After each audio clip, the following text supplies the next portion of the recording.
Hello everyone, welcome to my YouTube channel. My name is Gamo NK and I make faith-based content. Kindly subscribe, comment, share if you haven't. That way you help me grow and I'll be able to reach more people.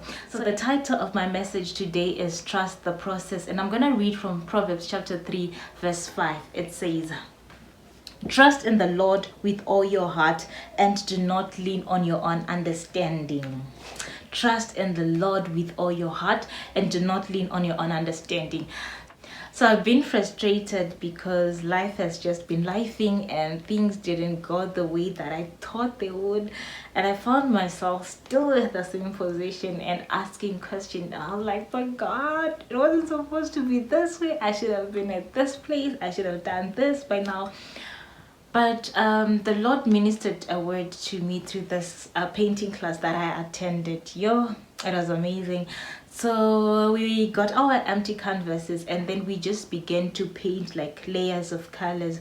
And there were moments when we were like, guys, it's not coming out nicely, or I just couldn't out so good. And I remember the teacher, she said to us, trust the process, guys, trust the process. And she kept on repeating that. And there were times when we joked around and said, we have abandoned the process. So I went home that day and that word literally weighed heavy on me. Trust the process, trust the process, trust the process. You see, there are times in our lives when we may not understand what is going on, and you're asking questions to God and saying, but God, this wasn't supposed to happen. God, I'm supposed to be at this place. God, I thought you'd come through for me in this moment.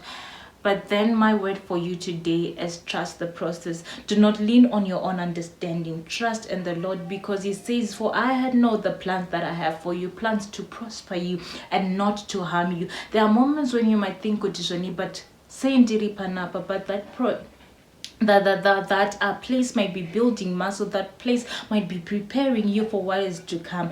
Let's take a look at David. He was anointed to be king, but there he was in the pastures with sheep.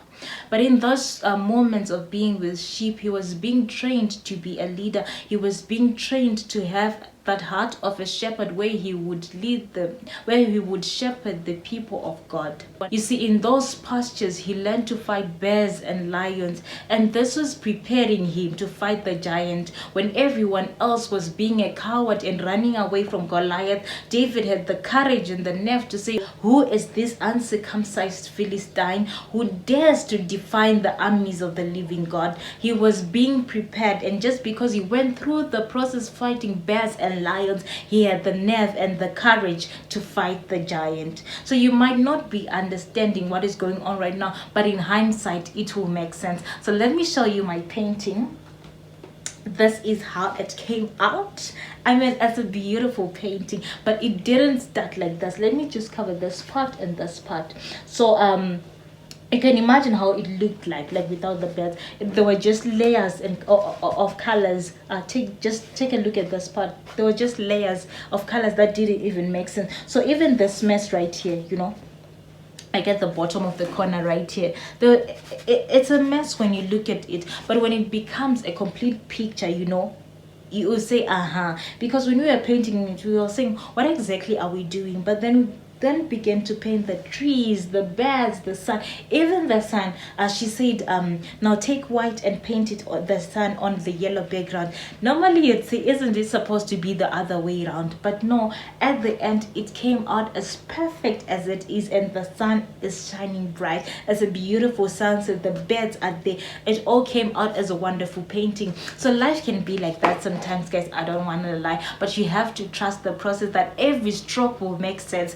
Every color will make sense. It might look messy, it might look not beautiful, or not as you would have thought that God, but I was supposed to do God this part. My son was supposed to be yellow, but God says, I've got you. I love this verse in Isaiah. It says, let us read it. Isaiah 49 verse 15 to 16. Can a woman forget her nursing child, that she should have no compassion on the son of her womb? Even these forget, but I will not forget you. Behold, I have engraved you in the palms of my hands. Your walls are continually before me. So this is God saying to you right now, I've got you. Find rest in God's presence. Find rest in God's will. Find rest in God's plan, because God's got you. He says, I have engraved you in the palms of my hands. You see, though being engraved meaning kutishoni, it's permanent, you know. It's a done deal. It cannot be erased. You are there in God's hands permanently.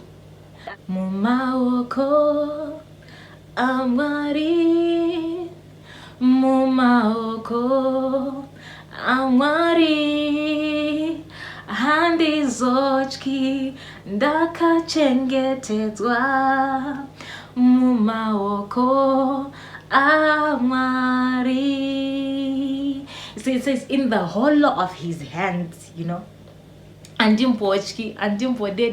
Because I am covered. God's got me, you know. You see, Isaiah 43 says, Kati, when you walk through the waters, when you walk through the fires, when you go through the storms of life, I will be with you. So even in those moments, God's got you. In the process, God's got you. In the pruning, the shaking, the breaking, the bending, the melting, God has got you. And in the end, you'll be able to look back and say, my life is a beautiful canvas. It worked out in the end. So my word for you today is trust in the Lord and do not lean on your own understanding. That is all I have for you today. My name is Gamu NK. Until next time, trust the process. God bless you.